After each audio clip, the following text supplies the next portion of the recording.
Dear students, very good morning. Welcome back to Discrete Mathematical Structure. Myself, Professor Subramanya Gajanan Bhagwat, your computer science coordinator. Last classes, we have completely studied all these things. Today, next, very important thing, I will explain you. Later, I will conduct a small quiz also, some few Zoom classes also, and when offline classes starts, I will explain all these things once again and with question paper solutions, and will make you everything crystal clear. Laws of logic we studied last classes, laws of double negation, all these things we have studied. Dear students, next very important thing, take down, just note down logical implications and rules of inferences. It's a very important thing. Now I will tell you first thing, some rules of inference. What is the rules of inference? Basic terminologies with examples we will study. First one here, we should know about premise. What is this premise? Premise is a proposition on the basis of which we would able to draw a conclusion. You can think of premise as an evidence or assumption. Assumption. So therefore, initially we assume something is true, and on that basis of that assumption, we draw some conclusion. Premise, I take this is an evidence or assumption. Always, I think this is a true. If this is true, premise is true, then conclusion is true. Conclusion is a preposition that is reached from the given set of premises. You can think of it is the result of the assumptions that we made in an argument. If premise is true, then conclusion is true. Then argument. What is argument? Sequence of statements ends with a conclusion. That's called an argument. That's two types. Either it may be a valid argument or it may be an invalid argument. Valid means if a premise is true, then conclusion is true. That's a valid argument. If all premises are true and conclusion is false, that's an invalid argument. One example, a very good example, so that you understand it. If I love cat, then I love dog. Second premise, I love cat. Conclusion, what he says, therefore I love dog. Okay, you have to prove this. So first thing, what I do, I love cat, I take it as a P. Okay, I love cat. This is a premise. I take it as I love cat is one sentence. I'll take it as P, and I love dog is another sentence. I take it as Q. So that inter statement. If I love cat, then I love dog becomes P implies Q. If P is true, then only Q. So it is P implies Q. Second statement, I love cat. Okay, that's P only. Conclusion is therefore I love dog. Okay, I love dog is Q. So I write this P implies Q. P implies Q and P, and so it is Q. Therefore it is Q. I have to prove this. How I can prove these things? Let me tell you. So that conclusion, okay, you will understand the concepts very easily. Okay. Now observe this. This I love cat he has taken as P. I love dog he has taken as Q. If I love cat, then I love dog he has taken as P implies Q. Okay, P implies Q. Okay, then I love cat he has taken as P. Okay, this one. Okay, this one P. Then I love dog is Q. Okay. First, please carefully observe that first thing premises are true. All premises are true. He is telling all premises assumptions are true. So this P should be, these are the premises. This Q is conclusion.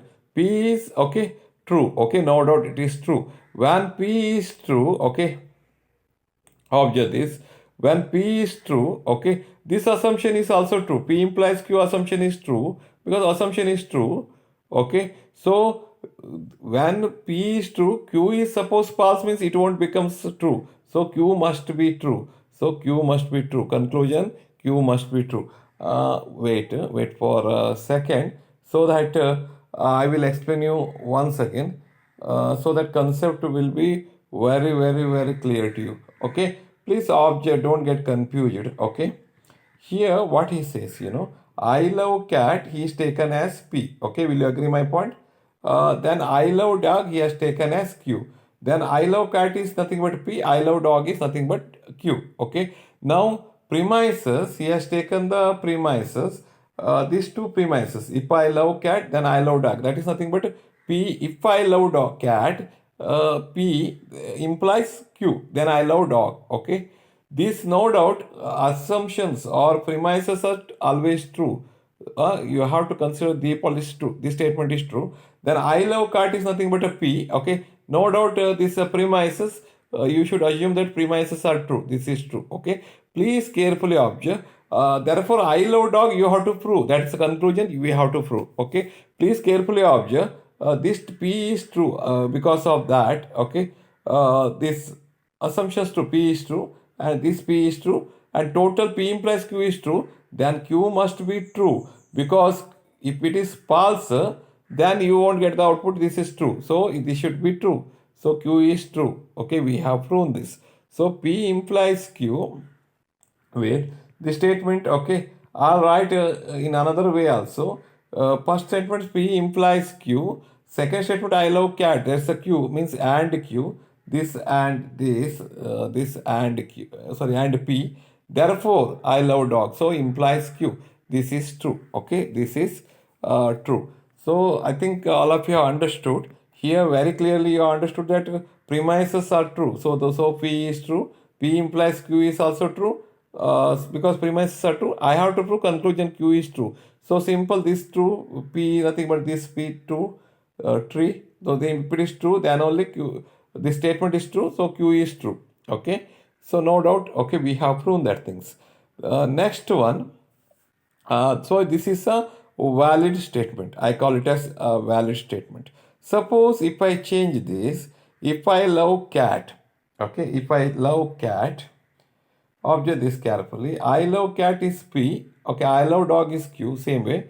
First statement is P implies Q. No doubt these are premises. These premises, two premises are always we have to take it as true. Okay, because this is a rule. Premises are true. Conclusion is true or false. I have to prove.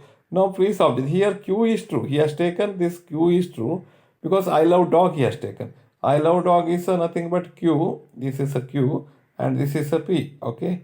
Now, I love dog he has taken. He has taken as I love dog. So this is nothing but a Q. This is a P and this is a Q. Okay, now Q is true. He has taken Q is true. First one is Q is true, and here also Q is true. He has taken, and this presumption is true. First statement is true. Now please remember, if P is false also works. This will be true only because as per implication rule, P is true or false, output is true only.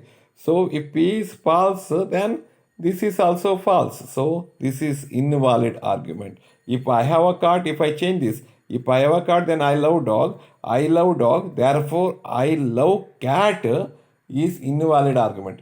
Where previously we have studied I love dog.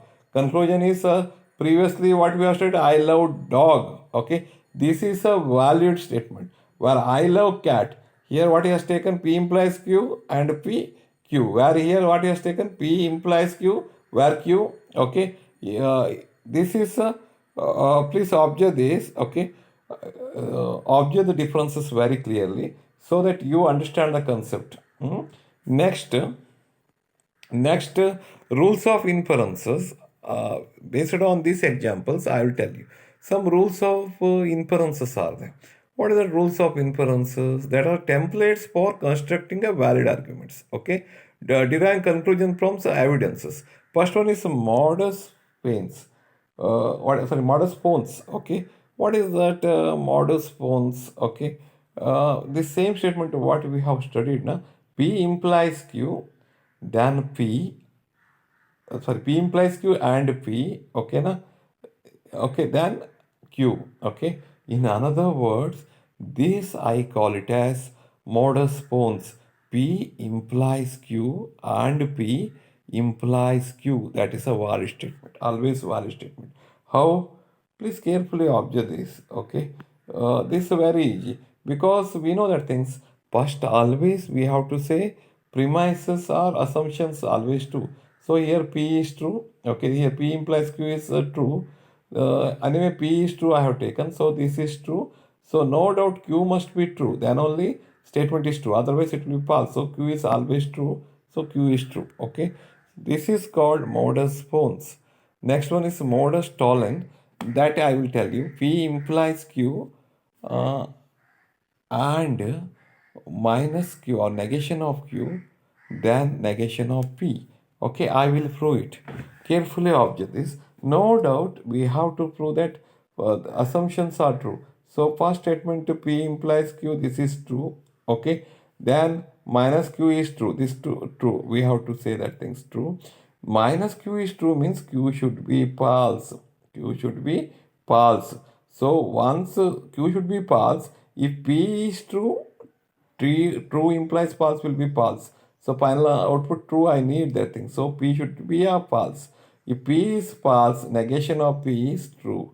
So no doubt this statement is correct. This is called modus tollens. This is called modus tollens. Okay. Next one, hypothetical.